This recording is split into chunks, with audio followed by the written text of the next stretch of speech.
आदाब नाज़रीन, सियासी जंग में आपका खैर मकदम है। मैं हूं तहसीन मुनव्वर। वो जबर भी देखा है तारीख की नजरों ने, लम्हों ने खता की थी, सदियों ने सजा पाई। सियासी जंग जो है ये वोटों के लिए जंग है, ये कोई आपसी मतभेद की जंग नहीं है। जमहूरियत में जब भी सियासी जंग होती है उसका मतलब यह होता है कि हम अपनी पसंद के मुताबिक, अपने ख्यालात के मुताबिक और उन पार्टियों के मंशूर के मुताबिक, उनके मैनिफेस्टो के मुताबिक हम उनको चुनते हैं और उसके बाद अपनी 5 साल की किस्मत का फैसला उनके हाथ में दे देते हैं। अब देखना यह है कि हम आज सियासी जंग में मौजूद हैं। यह कस्बा, ये जो दिल्ली से बहुत करीब है, हरियाणा में नूह का इलाका है। ये नूह है जो मेवात पहले जिला होता था, उसको अब नूह जिला कहा जाता है। ये पूरा मेवात का इलाका है। अगर आप देखेंगे तो मेवात के साथ तारीख ने इंसाफ नहीं किया है, जबकि मेवातियों ने और मेवात के लोगों ने तारीख के साथ बहुत इंसाफ किया है। जो लोग बाबर की औलादों को कहते हैं कि वापस चले जाओ, उनको यह मालूम होना चाहिए कि यह वही मेवात है जहां पे राजा हसन खान मेवाती ने बाबर के सामने खड़े होकर अब उसका मुकाबला किया था राणा सांगे के साथ मिलकर, और बाबर के सामने नहीं झुका था, जबकि बाबर ने कहा था कि तू भी कलमा गो है, हम भी कलमा गो हैं, हम दोनों मुसलमान हैं, तू हमारे साथ आ जा।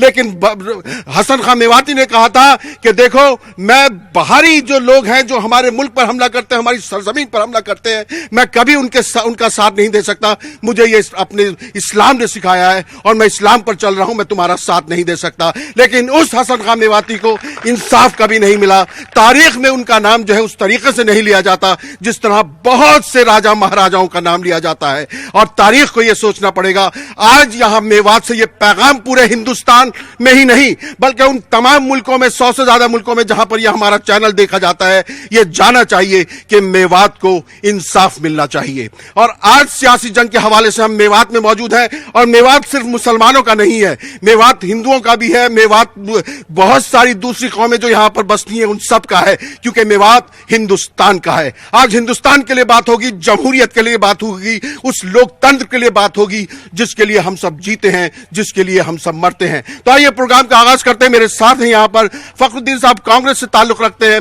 आप इस चुनाव के बारे में क्या कहना चाहते हैं? क्या सोचकर आप मैदान में आए हैं, आपके जो उम्मीदवार हैं यहां पर? ये चुनाव लोकतंत्र को बचाने के लिए, एक गंगा जमुना तहजीब को बचाने के लिए, एक हमारे आपसी भाईचारे को बचाने के लिए, हमारे और पूरी तरह विकास के लिए इस इलाके को जो नेग्लेक्ट किया है उसके लिए हमारे उम्मीदवार इस मैदान में आए हैं।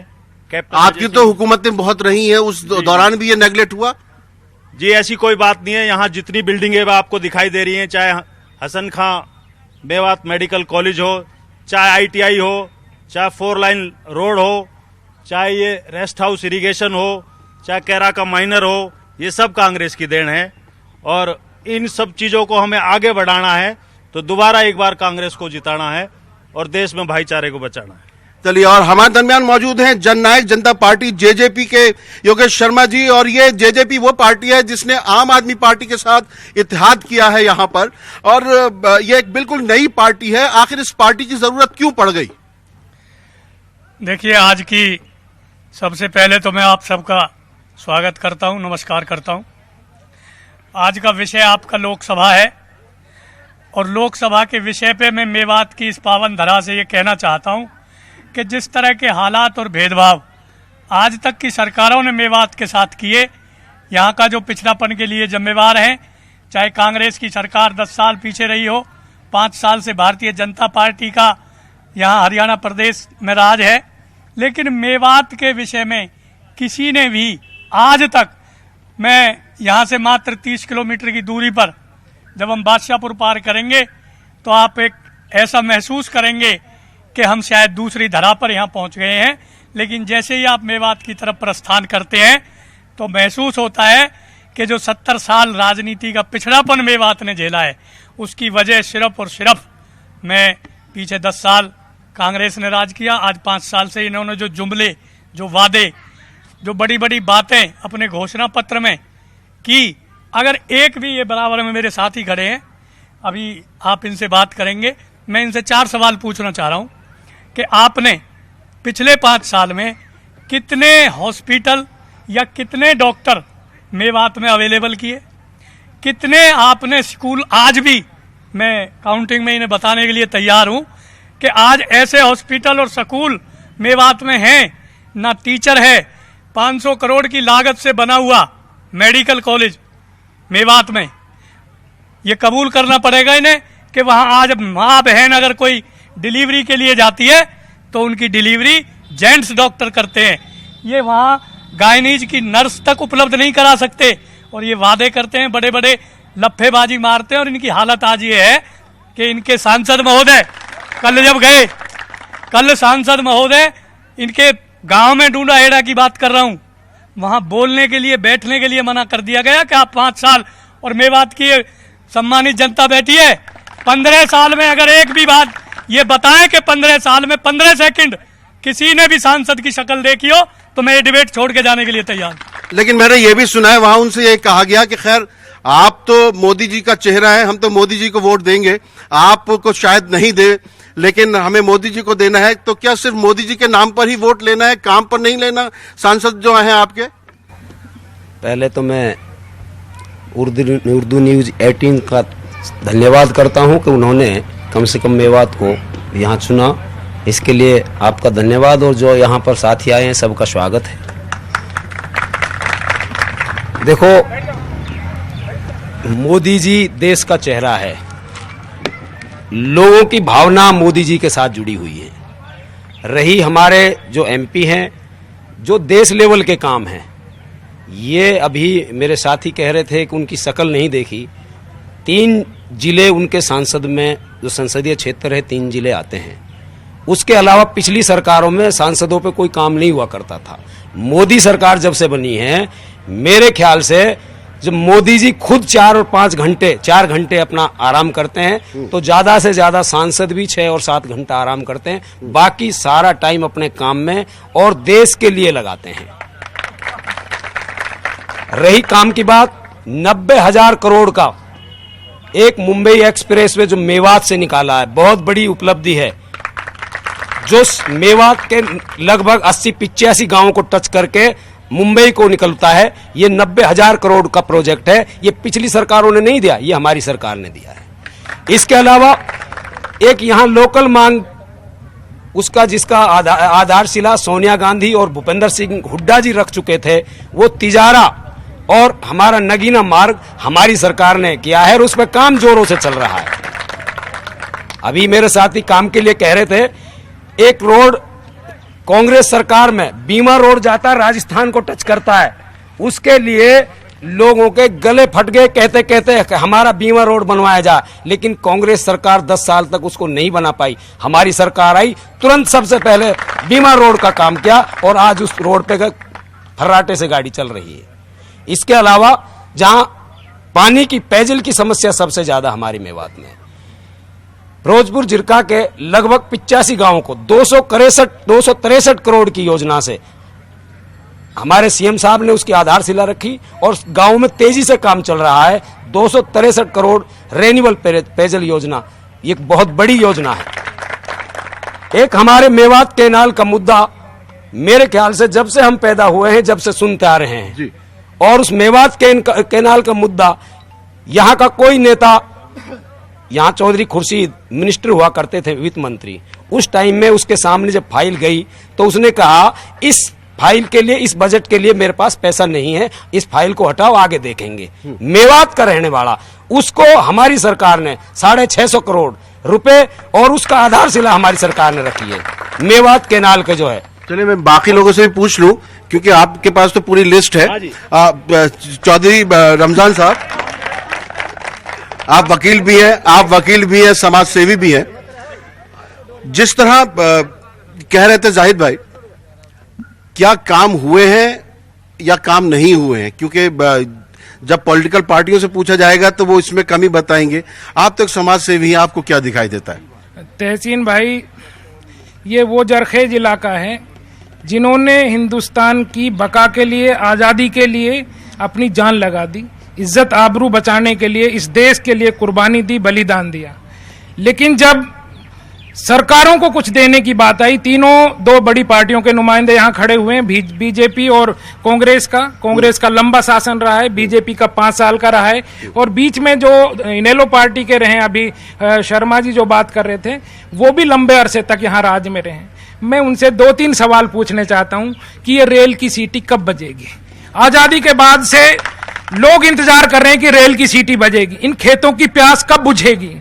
ये पानी की प्यास कब बुझेगी? किसान की इज्जत कब होगी? यहाँ पर यूनिवर्सिटी बच्चे कब आएंगे? महिला जो हमारी स्टूडेंट्स हैं उनके लिए स्कूल कब बनेंगे? यहाँ पर सड़कें कब बनेंगी? जो खूनी रोड, जहाँ पर 2 एक्सीडेंट हर रोज एवरेज के हो रहे हैं, रोज मांग कर रहे हैं, यहाँ पर एक रोड यहाँ बनाया नहीं जा रहा। इन सरकारों से मैं पूछना चाहता हूँ, मैं ये पूछना चाहता हूँ कि क्यों इसी पेरा फेरी में जब आप पलवल से एंटर होते हैं तो आपको पता लग जाएगा कि पता नहीं कौन सा आदिवासियों का इलाका आ गया। जब आप सोहना से एंटर होंगे, जब यहां अलवर से एंटर होंगे, जब यहां रिवाड़ी से धारोड़ा से एंटर होंगे, तो आपको खुद ब खुद क्यों एहसास हो जाता है कि अब आप अति पिछड़े इलाके में प्रवेश कर चुके हैं। अगर इनकी नीयतें, इनकी नीतियां इतनी ठीक हैं तो ये फर्क क्यों है कि हिंदुस्तान में जहां जिस कौम ने सबसे बड़ा बलिदान दिया, आज तरक्की में वो सबसे पीछे। और सबसे पीछे नहीं तहसीन भाई, आज अगर नीति आयोग ने जिस कौम को और इलाके को सबसे देश में पिछड़ा हुआ जिला घोषित किया है तो उसका नाम नूह है। अगर इन्होंने इतनी तरक्की की है तो फिर ये सवाल क्यों खड़ा है, पिछड़ेपन का कलंक हमारे ऊपर क्यों लगा है? नहीं, बिल्कुल सही बात है, सबसे पिछड़ा इलाका कहलाता है। लेकिन क्या आप लोग रेल की सीटी सुनना चाहते हैं वाकई?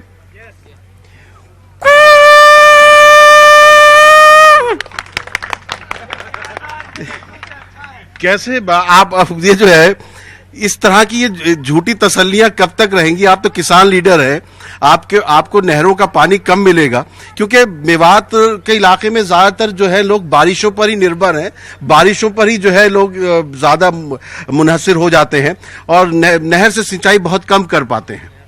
देखो, सही बात तो ये है कि जो ये सरकार, आप खेत से आ रहे हैं क्या अभी? हाँ, और काम ही ये खेत का ही काम है। अच्छा, काम ही खेत का है।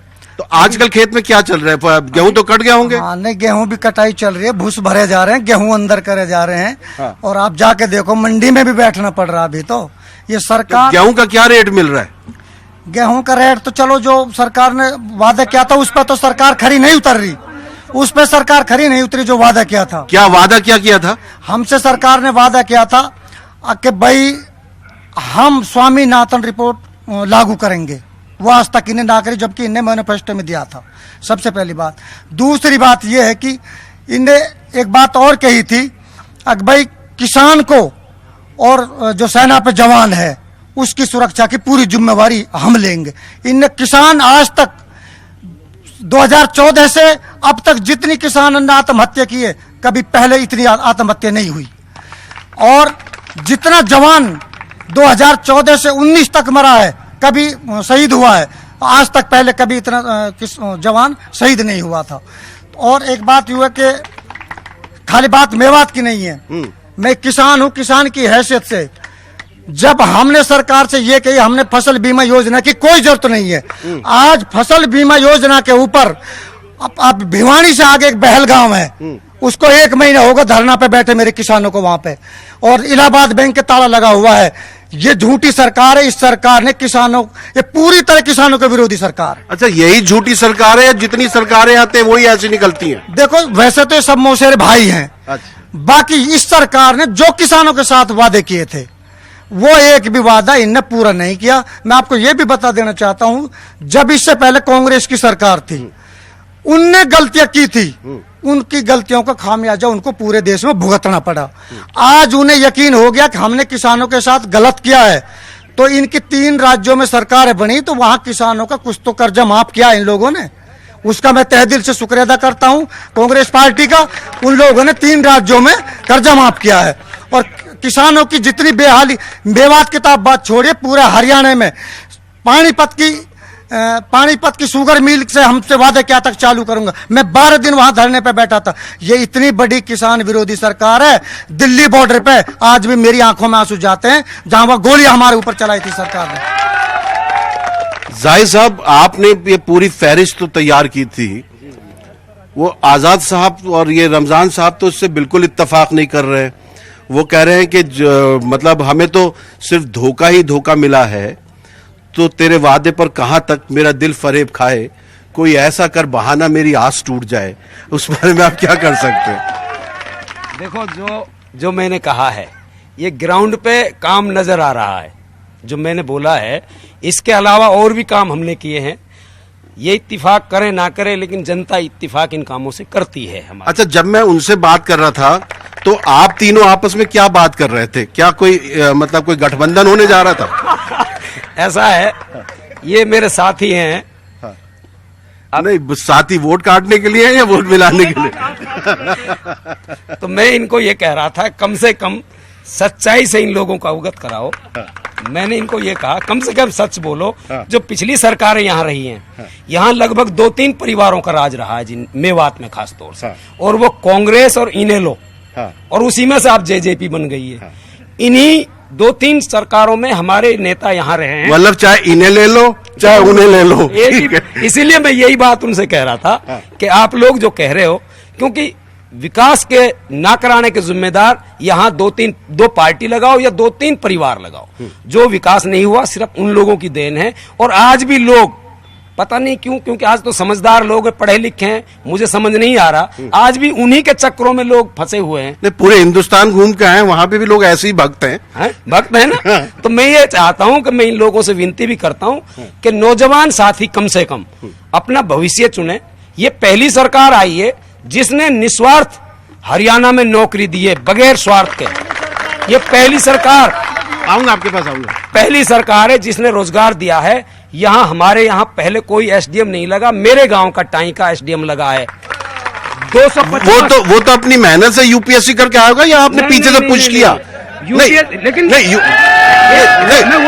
आप लोग क्या यूपीएससी में सिलेक्शन करवाते हैं क्या? वही उसी बात का मैं जवाब दूंगा कि यहाँ जो है किसी का साथ भेदभाव नहीं, पर्ची सिस्टम नहीं।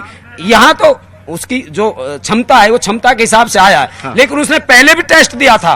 मैं इसलिए कह रहा हूं उस लड़के ने पहले भी टेस्ट दिया था, क्षमता पहले भी थी, लेकिन उसको नेग्लेक्ट किया गया। हमारी सरकार ने जो क्षमता है जिसके अंदर उसको एक्सेप्ट किया है और बगैर भेदभाव की नौकरी दी है।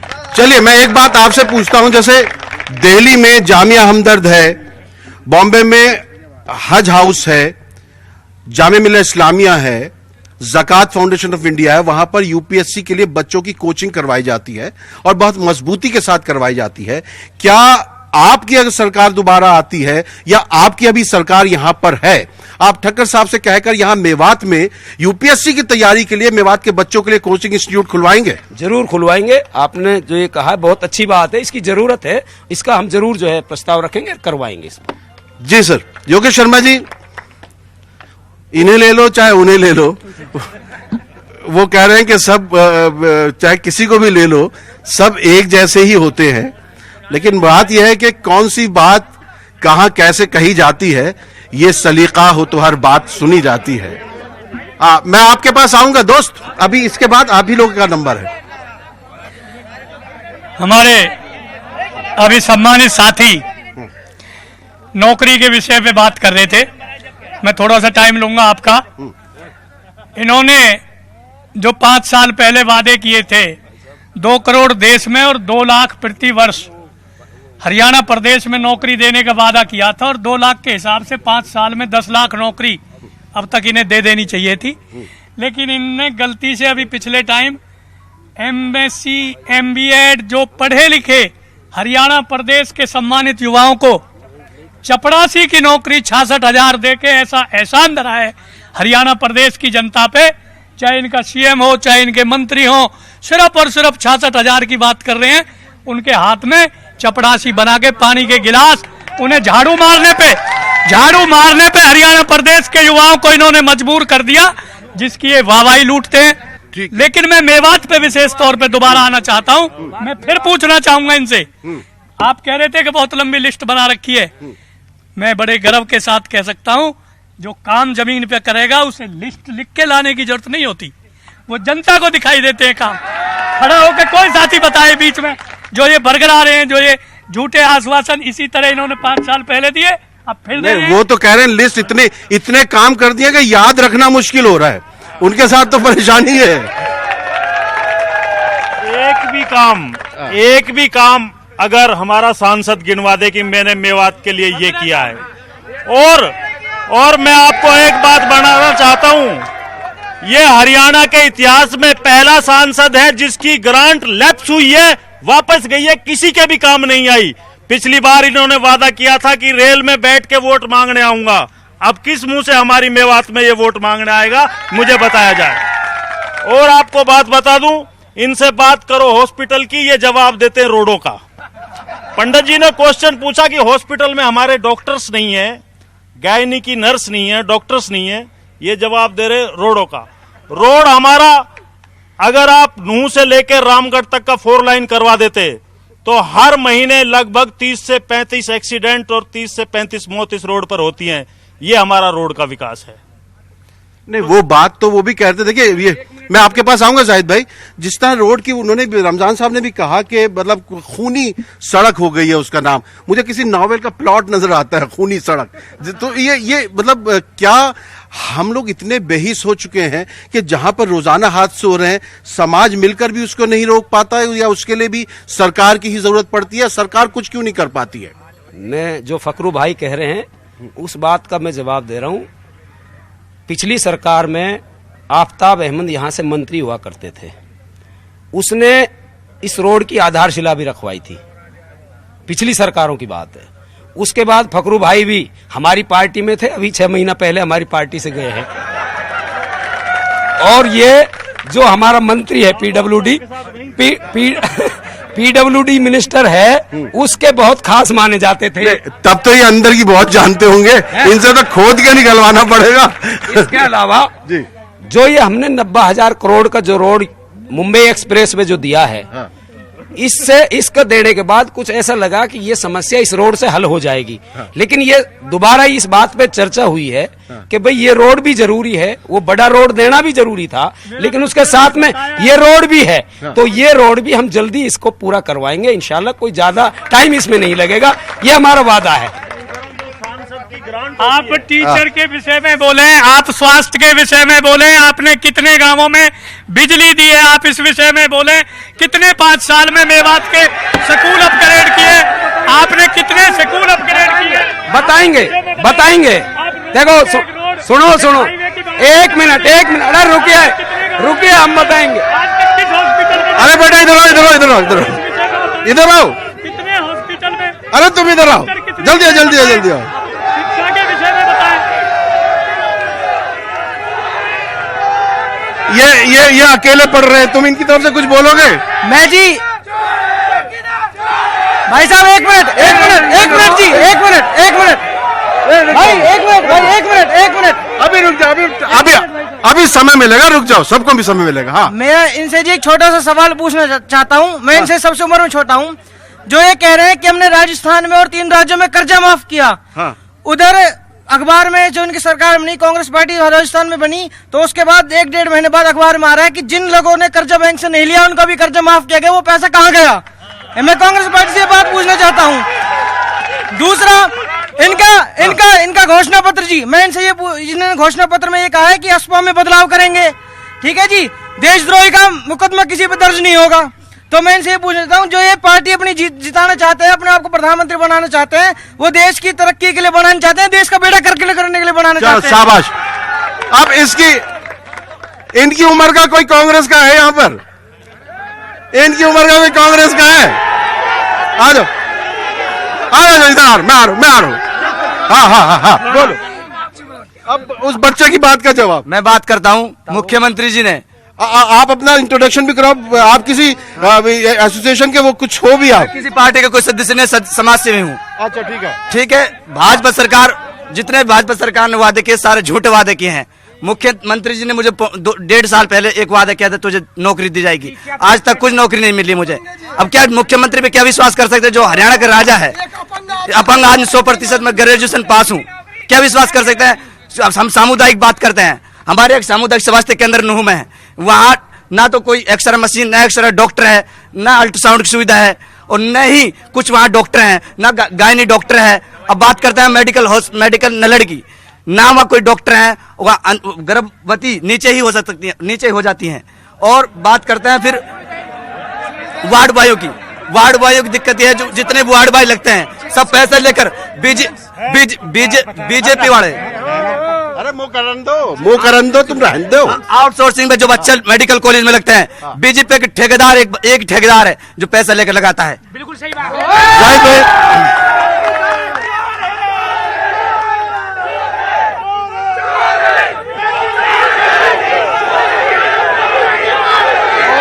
ठीक है हो गया चलो हो गया। जाहिद भाई नहीं ठीक है, एक नारा इधर से आएगा तो दूसरा उधर से आएगा ही, इसमें कोई उसकी वो बात है ही नहीं। लेकिन जाहिद भाई, ये दिव्यांग है और आपके वजीर आजम जो है नरेंद्र मोदी जी, उन्होंने ही ये शब्द दिव्यांग दिया है और उन्होंने कहा है कि इनका हमें ख्याल रखना है। अगर इसके साथ वादा किया है, जैसा कि पीछे वाले लोग भी कह रहे हैं, तो उसे नौकरी मिलने में ताखिर क्यों है? देखो, वादा किया था, वादा ये किया था कि भाई इसको इसके हिसाब से कहीं ग्रेजुएट है, वो ग्रेजुएट है, नौकरी तो जो टेस्ट का जो बेस है उसी पे दी जाती है। लेकिन इसका कहने का मतलब ये है कि भाई मुझे ये कह दिया था कि भाई इसको कहीं एडजस्ट कर लेना, ये नहीं कहा था कि इसको परमानेंट कोई जॉब दे देना, क्योंकि परमानेंट न मुख्यमंत्री दे सकता न कोई और कार्यकर्ता दे सकता। ये सिर्फ इसको ये था कि भाई डीसी रेट जो होते हैं अपने ठेकेदारी रेट पे कहीं इसको एडजस्ट कर देना। और ये प्रयास हमने भी इसके साथ बात की, लेकिन ये खुद जो अफसर, चलिए आप अब इसको एडजस्ट करवा देंगे कहीं पर? आप ये मतलब नेशनल टीवी पर वादा कर रहे हैं? देखो, अगर इसमें क्षमता है कुछ काम करने की तो करवा देंगे। इस तरह दबाव से कैसे होंगे? नहीं, किस तरह का दबाव है आपके ऊपर? आप पे किस तरह का दबाव है? ये लोग, कौन आप पर दबाव डाल रहा है? जो सामने कह रहा है, ये इस तरह जो सामने ये कहता है कि भाई मेरे को कहा था, सीएम साहब ने ये नहीं कहा कि भाई ये इसको नौकरी दे दो, परमानेंट जॉब दे दो। इसको ये कहा कहीं इसको भी देख लेना, एडजस्ट कर लेना। अच्छा ठीक है। दर बदर करती है, आवारा बना देती है, भूख इंसान को बंजारा बना देती है। नाज़रीन, सियासी जंग में आज हम हरियाणा में मेवात में हैं। नूह जिले में ये मेवात इलाका है और ये जो मेवाती हैं, अगर आप इनकी तारीख देखते हैं, 1857 भी देखिए या 1527, बाबर तक से जो है इन्होंने लोहा लिया था राणा सांगा के साथ मिलकर, जब हसन खां मेवाती थे। उसके बाद चौधरी यासीन को देखिए आप, 1931 में देखिए अलवर के राजा के खिलाफ उन्होंने जब तहरीक चलाई थी, उस तहरीक को मुसलमानों की तहरीक कहने की कोशिश हुई, लेकिन उसके बाद भी उसका उन्होंने मुकाबला किया। और फिर 1947 में जब बंटवारा हुआ, उस दौरान गांधी जी इस इलाके में आए, उन्होंने वादा किया कि तुम्हारे साथ, मेवातियों के साथ इंसाफ होगा, मेव कौम के साथ इंसाफ होगा। इस वादे पर यहां पर लोग रुके थे। अब देखना यह है कि तारीख ने मेवातियों के साथ इंसाफ किया है कि नहीं। आइए मैं बात करता हूं, हमारे बीच में बहुत सारे लोग मौजूद हैं, मैं उनसे बात करना चाहूंगा। जी, सबसे पहले मैं बीजेपी के जो कैंडिडेट खड़े हैं आपके सामने, इनसे पूछना चाहूंगा, ये कह रहे हैं कि मुख्यमंत्री नौकरी नहीं दे सकते, फिर चौटाला साहब को अंदर क्यों डाल रखा बीजेपी सरकार ने? First number.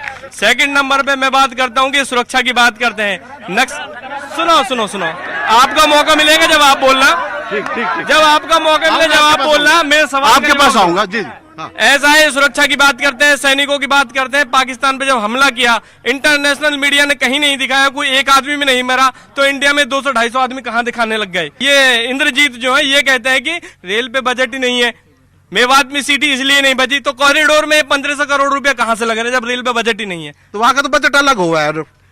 बात बजट तो है कि इन्होंने डिमांड ही नहीं करी, कभी डिमांड नहीं की, इन्होंने कभी मांग ही नहीं उठाई संसद में। रेल बजट में ही कभी इन्होंने कहा कि हमारे लिए मेवात की सीटी की बात हो। आज ये वोट मांगने आ जाते हैं। ठीक है जी। आपको बताना चाहता हूं नौकरियों के बारे में। हरियाणा में 12 ड्राफ्ट में की वैकेंसी निकली और जिसमें से हमारे 10 कैंडिडेट मेवात डिस्ट्रिक्ट के थे, और इससे बड़ी मेवात के लिए परिवर्तन कभी नहीं हो सकता। और मैं पंचायत राज के लिए आपको बताता हूं, जितना ग्रांट पहली बार इस सरकार में आया, किसी में नहीं आया। हमारे कांग्रेस के प्रवक्ता हैं जो फकरू जी, इनके गांव में 1 करोड़ रुपए आया और वादा खिलाफी करके आज दूसरी पार्टी में चले जाते हैं। और हमारे जेजेपी पार्टी के योगेश जी हैं, वे भी प्रेजेंट सरपंच हैं और उनके गांव में पैसा भी आया और लगाया नहीं। ये सरकार की कोई वो नहीं है। अच्छा, और फखरू भाई, आप इनसे कह रहे थे, यार थोड़ा सांस भी तो लेने की होती है। सांस लेनी है नहीं? सांस नहीं, हम आपको बताते हैं। सांस लेनी है कि नहीं? सांस लेनी है कि नहीं? अरे भाई शास्त्री जी एक देख दियो।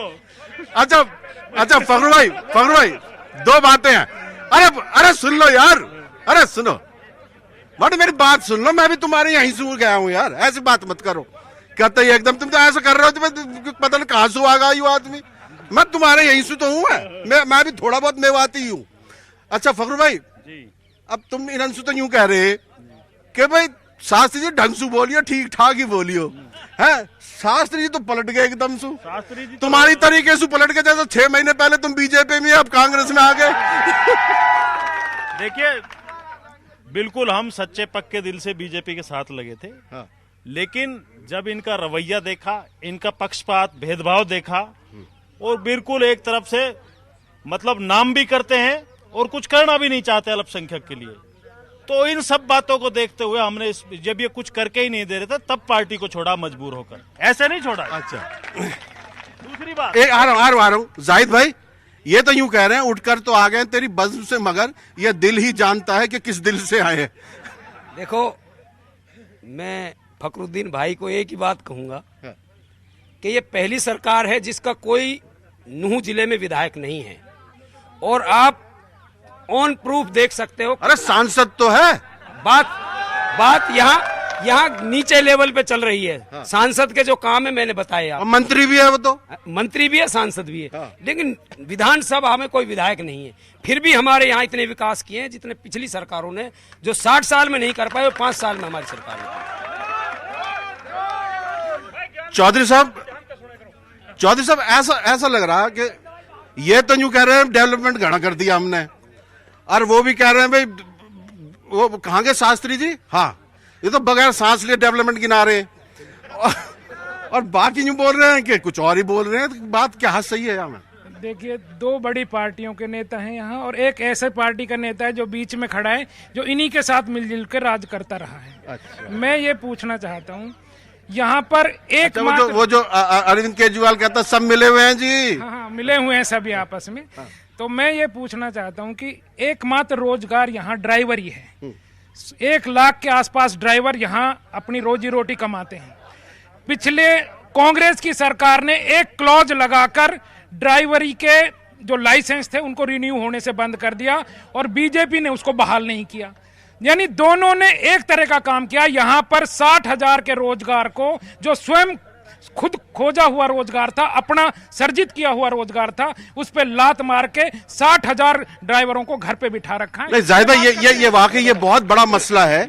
ये बहुत बड़ा मसला है जो 10th का मैट्रिक का जो उसमें वो लगा दिया गया है क्लॉज। और मोदी जी तो खुद ये, जब आप स्किल इंडिया की बात करते हैं तो उसमें लोगों को सेल्फ सफिशिएंट बनाना होता है। बहुत से लोगों ने गाड़ियां लगा दी, कुछ कर दिया, ड्राइविंग करके अपना घर वर चला रहे थे। आज वो सारे बेरोजगार है। 5 साल हो गए। नहीं 5 साल नहीं, पिछली सरकार में यहाँ का ही जो आफ्ताब अहमद जी परिवहन मंत्री थे, उसी के टाइम में रोक लगी थी, और इसमें कानून इन्होंने बना दिया जो 10वीं मैट्रिक होगा उसी का लाइसेंस रिन्यूअल होगा।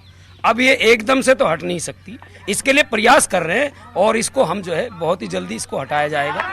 कितनी जल्दी? नहीं मतलब ये तो देखिए मैं खुद नेताओं के बीच में रहा हूं, हमने तो झटके से काम होते देखा है। ऐसा है जी, झटके से काम होता देखा है।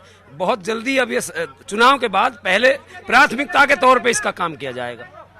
और हमारे यहाँ पर रिपोर्टर कासिम साहब, जरा 1 मिनट आइएगा। 1 मिनट कासिम, इन सब की बातें सुन के आपको हैरानी होती है या सुकून मिलता है?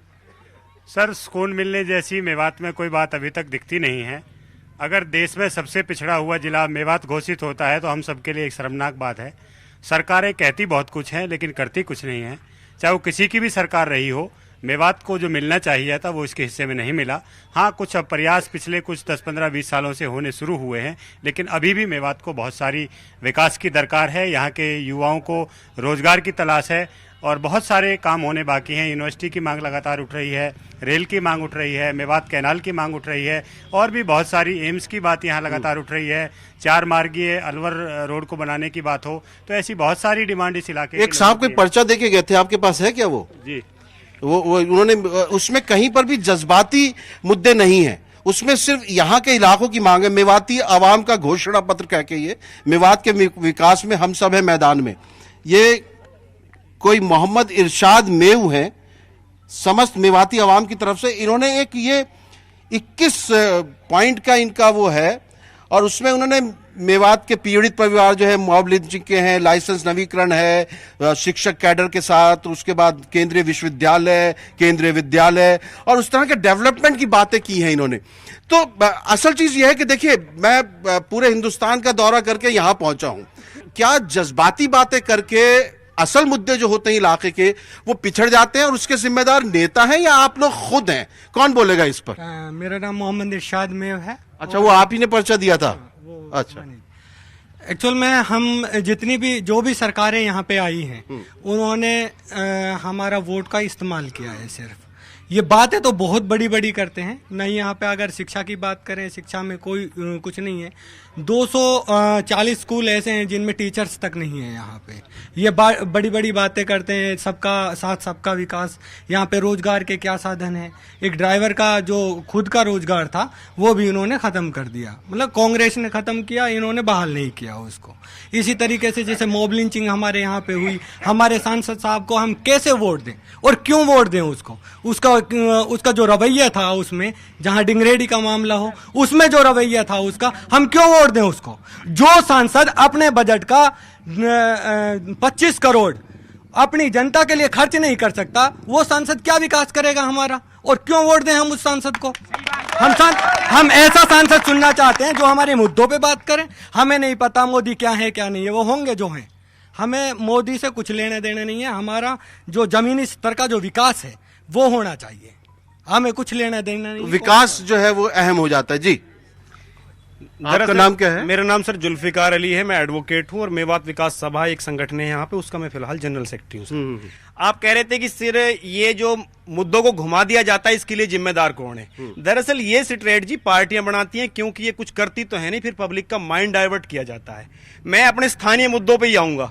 हमने सर मिनी सेक्रेटरीट के सामने अभी 1 महीने तक धरना किया ड्राइविंग लाइसेंस के रिन्यूअल के लिए और आउटसोर्सिंग में धांधलेबाजी को रोकने के लिए। ये जो कह रहे हैं कि भाई कांग्रेस के टाइम पे ये हुआ था, ये ठीक है कि एक्ट में जो प्रोविजन हुआ था वो कांग्रेस के टाइम पे हुआ था, लेकिन स्टेट सरकार को ऑर्डिनेंस उसमें ला सकती है, एक बात। दूसरा, स्टेट सरकार उसको एग्जम्प्ट भी कर सकती है, उस पढ़े लिखे की जो शर्त है उसको, ये एक्ट में लिखा हुआ है। तीसरी बात, यहां पे क्या है सर, जिन लाइसेंस में कोई भी रुकावट नहीं है, जिनकी पढ़ाई लिखाई भी पूरी है, 5000 लाइसेंस हमारे पास ऐसे आए जिनकी रिसिप्ट कटी हुई है बाकायदा, जिनको कोई ऑब्जेक्शन नहीं है, उनको भी बीजेपी सरकार ने रिन्यू नहीं किया। सरकार की बदनीयती झलकती है जनाब उसमें। और वही बच्चे जिनका लाइसेंस गुड़गांवा से के एड्रेस पे है, गुड़गांव या रेवाड़ी में उनका नाम है, वहां उनका फट देसी जाते ही लाइसेंस रिन्यू हो जाता है। वहां कोई एक्ट नहीं रहता, वहां पे कोई कंडीशन नहीं रहती। 25,000 रुपए बच्चे से ले लिए जाते हैं। ये करप्शन हो रहा है। एक तरफ कही जाती है ईमानदारी की बात कही जाती है, दूसरी तरफ ये बात करी जा रही है। एक मिनट।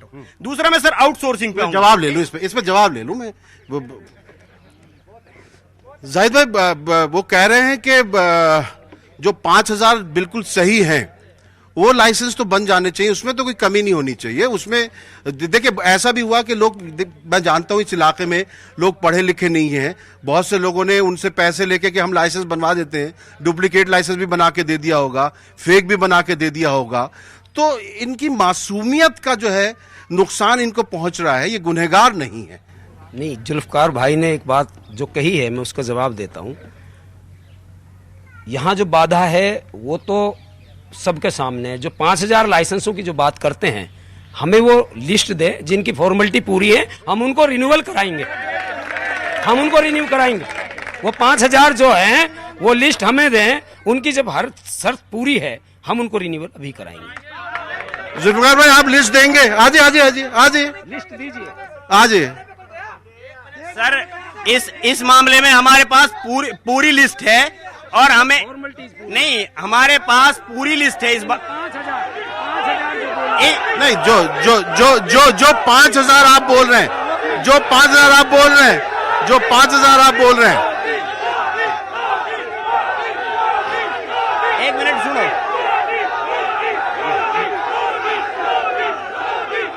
अरे भाई सुनो तो सही, सुनो तो सही। आ जाओ। एक मिनट जाहिद भाई, ये आपको बोलने नहीं दे रहे, लेकिन मोदी मोदी कह रहे हैं जी। ड्राइवर लाइसेंसों पे मैं एक बात बताऊंगा। हाँ। कांग्रेस के टाइम में लाइसेंस बंद हुए थे सन 2013 में। हाँ। लेकिन हमारे यहाँ जाति धर्म को देखते हुए कांग्रेस के जो नेता हैं धरने पे जाते हैं और हमारे यहाँ के आवाम के लोग उनका स्वागत करते हैं। क्या ये दोगलापन नहीं है? उन लोगों को, जिन लोगों ने लाइसेंस बंद करे, आप उनका स्वागत कर रहे हो धरने पे, भगाओ उनको, लाइसेंस खुल जाएंगे। चलिए ठीक है, अब आप इनको 5,000 की लिस्ट देंगे जो तैयार है, और वो जो है ये बना के देंगे। ठीक, मैं आ जाता हूं मैं। अच्छा, आजाद मोहम्मद साहब, देश तो आजाद हो चुका और आप भी आजाद हैं, आपका नाम भी आजाद है, उसके बाद देश के लोग जो है परेशान क्यों हैं? सही बात ये भी है कि देश आजाद बिल्कुल हुआ, बाकी आज जो ये 5 साल गुजरे हैं इनमें आजादी और कम हो। अभी ये 5 साल में आजादी कम हुई है कि मेवात का इंसान ना मर्जी से चल सकता, ना मर्जी से पहन सकता, ना मर्जी से खा सकता। एक बात और मैं एक बात आपको और बता देना चाहता हूँ, और मैं सारी जनता नहीं, वो कह रहे हैं, एक बड़ी अच्छी बात कह रहे हैं, वो कह रहे हैं अभी तक जेल भी तैयार नहीं हुई है। वो जेल जाने को तैयार बैठे वो जेल जाने को तैयार बैठे ना जेल भी तैयार ना करी अब तक। देखो, इस देश के बचाने के लिए हम जेल भी जा सकते हैं, किसान भी देश में है, जवान भी देश में। मैं किसान की बात कर रहा हूँ, मैं किसान की बात कर रहा हूँ। जिस आदमी के, जिस इंसान के आस औलाद नहीं है, उसको क्या पता कि परिवार कैसे चलता है। ठीक बात है। बात करी थी नरेंद्र मोदी जी ने कि हर खाते में 15-15 लाख रुपए आएंगे। ये मना कर रहे हैं। चलो कोई बात नहीं, लेकिन तब तक तो आप उनके साथ ही थे ना। सुनो, अब 2-2 हजार रुपए। सुन लो, अरे बात सुन ले, अरे बात सुन, क्या नहीं गई? अब 2-2 हजार रुपए डाले। अच्छा सुनो, क्या कही? जो ये कह रहे हैं ना चौकीदार चोर है, मैं कहता हूँ चौकीदार प्योर है। हाँ। चौकीदार प्योर है, उनका बनना, प्रधानमंत्री बनना श्योर है। ये तो राजनाथ सिंह जी बोलते हैं। राजनाथ सिंह जी बोल रहे हैं, वही बता रहे हैं, इनको पता नहीं है ना वो चीजें। अच्छा। दूसरी बात राहुल जी, जो ये चोर वाली बात है, 3 हलफनामे दे चुके हैं सुप्रीम कोर्ट के अंदर में, माफीनामे के। राहुल गांधी जी 3 हलफनामे दे चुके हैं सुप्रीम कोर्ट के अंदर में, और उनको नोटिस दिया गया है कि वो अपनी बात को, अब वो मुकर रहे हैं वहां से। और रही विकास की बात, अब उधर का अब बैठो, आ रहा हूँ अब आ रहा हूँ ना। जब माइक आया तब तो तुम पता ना क्या बोलते रहे, यही विकास भाई बोलना। बीजेपी के कार्यकाल में इतना गबन हुआ है, मेरे पास सबकी सर्टिफाइड कॉपी है, देखना चाहें तो जो भी, और पूरा देखें। नूह नगर पालिका की चेयरपर्सन के खिलाफ 8 इंक्वायरी हुई है, उन सारियों में वो गिल्टी है। उसके बावजूद नगर पालिका का कोई भी अधिकारी सस्पेंड नहीं हुआ आज तक। मैं सीएम साहब से मिला, सीएम साहब ने मुझसे ये कहा, जब तक चेयरमैन सीट पे बैठा रहेगा ये ऐसे ही खाता रहेगा। अच्छा, एक बात समझ में ना आ रही है, महिलाएं ना आवे क्या? है कोई नारी कोई है ही ना यहाँ पे? है सर, मैं जनता से जुड़े हुए 2 मुद्दे पूछना चाह रहा हूँ। हाँ। तीनों हमारे पैनलिस्ट हैं। हाँ। हमारा इलाका दिल्ली से लगभग 80 किलोमीटर दूर है। यहाँ पर एजुकेशन के लिहाज से पिछड़ा हुआ इलाका है। यहाँ पर जितने भी टीचर लगाए जाते हैं वो ट्रांसफर करा करके एक सरकार लगा देती है, दूसरे ट्रांसफर कर देते हैं, और इलाके के स्कूल जो है खाली रह जाते हैं। तो मेरी ये मांग है कि यहाँ की जो लड़कियां हैं उनको कुछ ऐसी रिजर्वेशन दी जाए जिससे कि यहाँ की लड़कियां यहीं स्कूल में लग जाएं और शिक्षा का स्तर ऊंचा बढ़े। दूसरा मेरा ये मुद्दा है कि जो हमारे कर्मचारी हैं जिनको पुरानी पेंशन है उनकी बहाली की जाए। मेरे ये 2 मुद्दे हैं, तीनों पैनलिस्ट हैं, इनसे मेरी मांग है कि ये अपने नहीं, ये जो पेंशन वाली स्कीम है, इसकी मांग हम देश में जहां भी गए वहां लोगों ने की है। जाहिर साहब, मैं आपके पास आऊंगा, मैं आता हूँ। महिला कहाँ है? मैं महिला कहाँ आई तुम्हें तो मैंने यार बुला के हीरो बना दिया। अब तो हीरो बन गए, अब तुम अब क्या है? रुक जा। हाँ जी, आपको कुछ बोलना है? आइए इधर आ जाइए। हाँ, क्या बोलना है? 1 साल की तनख्वाह दीजिए हमारी। हाँ। सूरजपाल लड़का है ना, मतलब बीजेपी सरकार का। हाँ। तो 1 साल की तनख्वाह नहीं दे रहा हमें। 12 रुपया लगा हुआ, मैं अपनी लड़की का भी आता है। 1 साल की तनख्वाह नहीं दे रहा सर हमारी। 1 साल से तनख्वाह नहीं दे रहा। जाहिद भाई दिलवा सकते हैं आप ये इनकी तनख्वाह? किसके पास? देखो अभी ये आपको इन्होंने बताया है, अब हमें पता नहीं। अगर बात का पता करेंगे, इनका सही मामला है, उसको दिलवाएंगे, निपटाएंगे। बहुत परेशान है। आप कार्यक्रम के बाद इनसे मिल लेना। आप सीएम से मैंने खबर भेजी सर, मेरी कोई असर नहीं हुआ ना। प्रोग्राम पे जाने के बाद हो जाएगा। हाँ, प्रोग्राम के बाद जाने के बाद हो जाएगा। ओके। ये जी मैं कांग्रेस वालों से पूछना चाहता हूँ और इनेलो वाले से पूछना चाहता हूँ। फखरू भाई, अरे सुन लो। योगेश जी किस्मत खुल गई। ये सवाल आपसे पूछ रहे हैं। अब तक बीजेपी से सवाल हो रहे थे, रुक जाओ। मैं कांग्रेस वालों से पूछना चाहता हूँ कि इन्होंने केएमपी एक्सप्रेस वे बनाया जो अधूरा लटक गया। नया काम करना आसान होता है, लेकिन हमारे माननीय खट्टर जी ने पुराने काम को स्टार्ट करना नया काम करा है। जिसके केएमपी जो हम चंडीगढ़ जाते हैं, हफ्ते में मेरे 2 चक्कर लगते हैं, जिसके मेरे का 4 घंटे का सफर मेरा बचा है। तो इन्होंने पूछा, इन्होंने 4 वो जो घोटाला हुआ था उसको को सड़क को पूरा नहीं करा अपने कार्य। चलो आज महिला के पास ही चलते हैं। हाँ। अच्छा सुनो, अब इन्होंने कह दिया है आप इनसे मिल लेना, काम ना हो। कासिम भाई कहाँ हो? कासिम भाई इधर आओ। 1 मिनट। आप इनके, अगर इनका काम ना हो, स्टोरी बना के भेजना, हम इन्हें चलाएंगे अपने चैनल पे, ठीक है? चल वो उनका बात पूरी नहीं हुई। हाँ। 2-2 हजार रुपए अभी किसानों के खातों में, कुछ खातों में इस सरकार ने डाले हैं। लेकिन राहुल गांधी जी ने कहा है कि मेरी सरकार जिस दिन बनेगी, मैं 5 करोड़ लोगों को 72,000 रुपया सालाना दूंगा।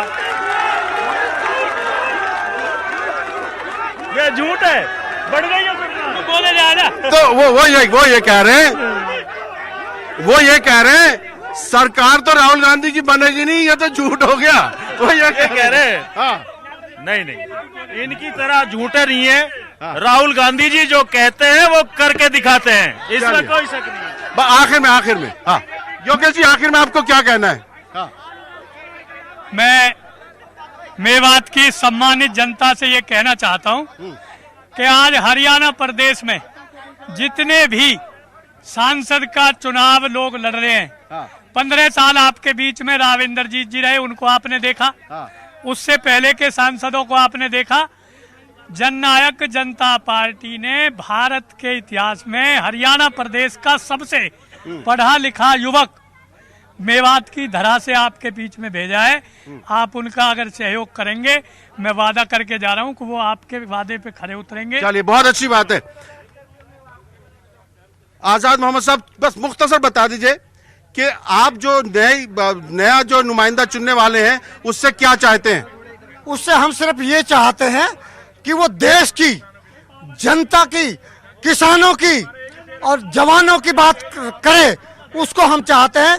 और जो देश को बांटने का काम करेगा उसको हम नहीं चाहते। एक चीज और इसके साथ साथ जो ये लोग कह रहे हैं 2,000 रुपए खाते में डाले, पहली बात तो कम से कम 3% लोगों के खाते में वो पैसे आए थे। दूसरी बात इसमें गरीब किसान को, थोड़ा जो फालतू किसान उसको भी इनने बटा दिया, जबकि किसान और किसान सब सेम होता है। एक बात ये हो गई। और एक बात ये है कि किसान जितनी आत्महत्या कर रहा है, वो आत्महत्या रुकनी चाहिए। ठीक है, हो गया। जाहिद भाई, आखिर में आप क्या देख रहे हैं जब ये लोग वोट डालने जाएंगे, तो राव इंद्रजीत सिंह साहब के 5 साल देखेंगे या मोदी जी के 5 साल देखेंगे? ये हरियाणा सरकार के भी 5 साल देखेंगे और केंद्र सरकार के भी 5 साल देखेंगे। जो हरियाणा सरकार और केंद्र सरकार ने बिना भेदभाव के सबका साथ सबका विकास का नारा सार्थक किया है, उस बात को लेकर अपना मत देंगे और ये सोचेंगे कि जिसने इस निर्विरोध, मतलब अपने जो है हिसाब से जो विकास किया है मेवात में, बिना भेदभाव के विकास किया है, वो भारतीय जनता पार्टी और किसी ने नहीं किया। ठीक है, रमजान साहब, आखिर में आपको क्या कहना है? मैं ये जो दो देश की बड़ी पार्टियां हैं, एक पार्टी ने हिंदुओं को बंधक बना रखा है, एक पार्टी ने मुसलमानों को बंधक बना रखा है। मैं ये कहना चाहता हूं कि बिना बंधक बनाए हुए देश को आजादी के साथ, जैसे मुल्क आजाद हुआ है उसके साथ हमको आजाद रहना सिखाएं। जीते कोई भी, देश नहीं हारना चाहिए। अगर बहुत अच्छी बात है। इसी बात पे आज का प्रोग्राम हम यहाँ खत्म कर रहे हैं कि देश जीतना चाहिए, चाहे कोई कैंडिडेट जीते ना जीते। और मेरी तरफ से सिर्फ एक मांग है आज हरियाणा के मेवात से मैं मांग कर रहा हूं, सबसे जो भी सरकार आने वाली है उससे मांग कर रहा हूं मैं, मेवात के साथ इंसाफ करना। जो भी आए यहाँ पर, मेवातियों के साथ नाइंसाफी नहीं होनी चाहिए। मेवात इंसाफ चाहता है। मेवात ने तारीख में बहुत कुर्बानियां दी हैं। मेवात के साथ इंसाफ होना चाहिए। बहुत बहुत शुक्रिया, आदाब।